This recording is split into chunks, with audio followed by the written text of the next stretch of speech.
Yokomo, Yokomo, Yokomo, Yokomo. Ooh. Welcome guys to the studio. Today, I got something special, something I've been looking forward to just for this moment. Just for this moment. And you know, it is a celebration. We are going to have a big celebration of what I've been waiting for. My friends. The carpet almost killed me. We have the Yokomo. You are going to open it together. I won't come and tell you, oh, I know about it, I know everything. We're just going to open it. I've been looking forward to the Yokomo product. I have Tamiya, I have Traxxas. If you're in Japan and you know Yokomo, you know Yokomo. If you're into drift, this is the company that a lot of people go for as a default and also as a pro company. Let's do this. First of all, you get a free ticket to enter the Tsukuba RC Arena and do some practice. So it's a drift package, two-wheel drive, Yokomo RC model car. www.teamyokomo.com if you want to check them out. Open to display. What? Ooh. Is that a Supra?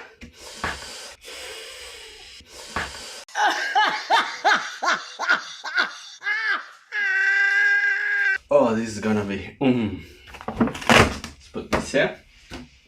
This is going to be fantastic. Unbelievable.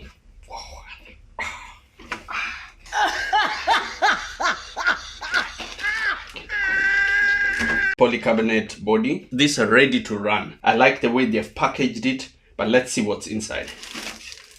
So you get some cones to be able to practice how to drift, to do the turns. So we're going to look. Who reads the manual? Don't be fooled. Read the manual. You will learn a lot. And then we have the car itself. Wow. This is awesome. Check that out. Look at that. Oh my God. I'm not gonna drive this. I've got a new dust collector. Afrodust collector. This is the, oh my God, look at that chassis.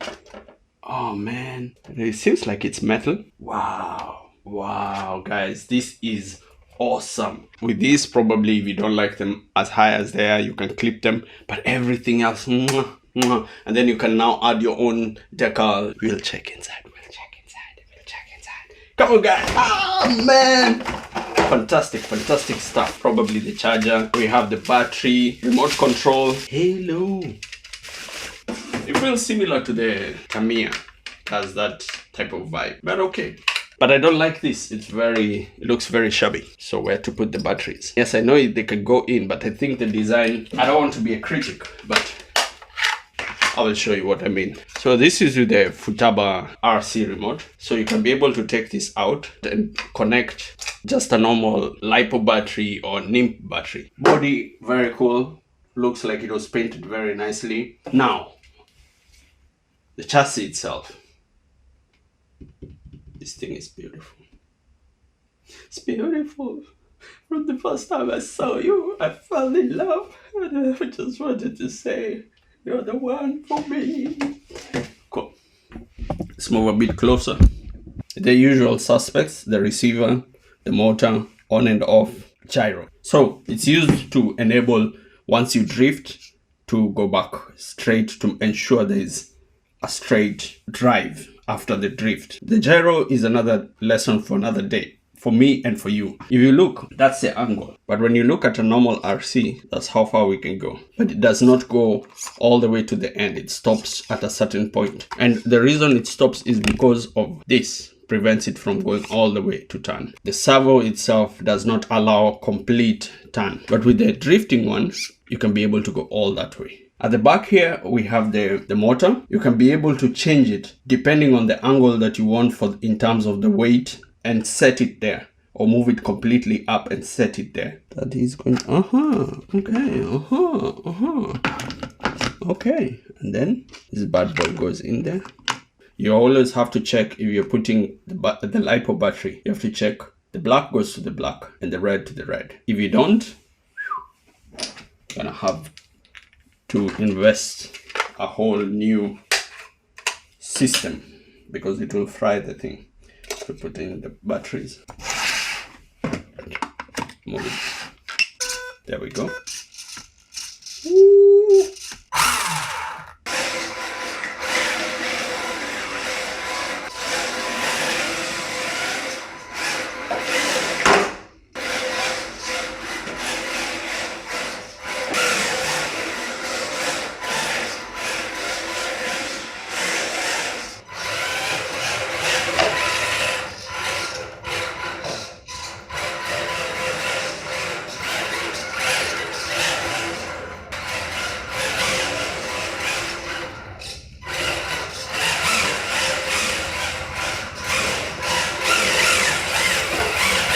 Well, that was fun. We drove around.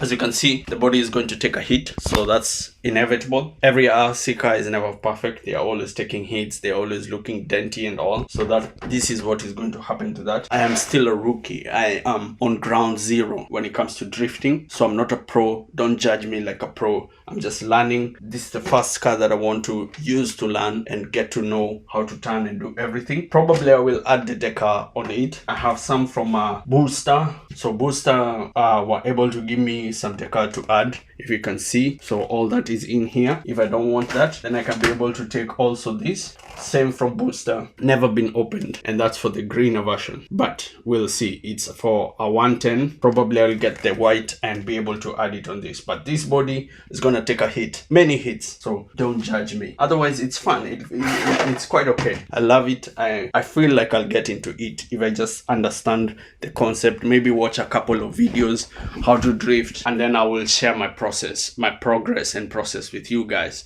so that in the future when you see me racing or winning titles, you can say, I saw that guy from the beginning. He was determined, but he sucked.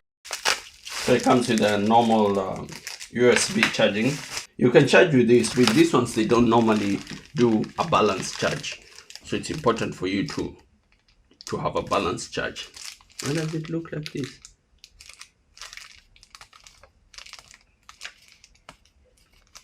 Someone was eating the lunch while parking the car.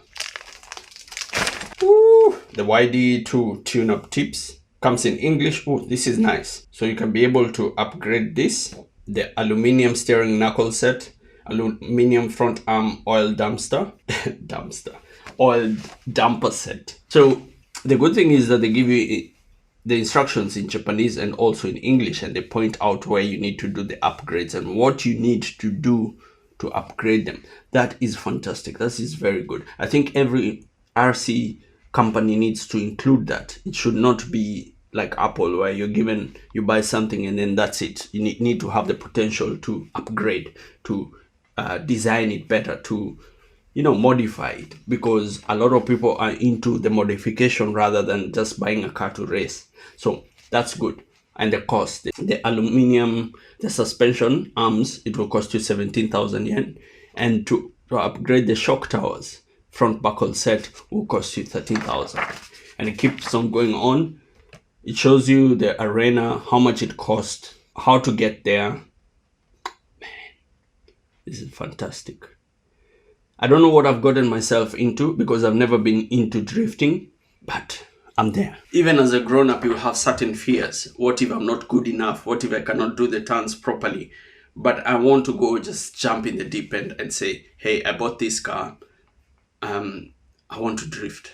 What should I do? And I think the good thing about these hobby clubs is that they're really helpful.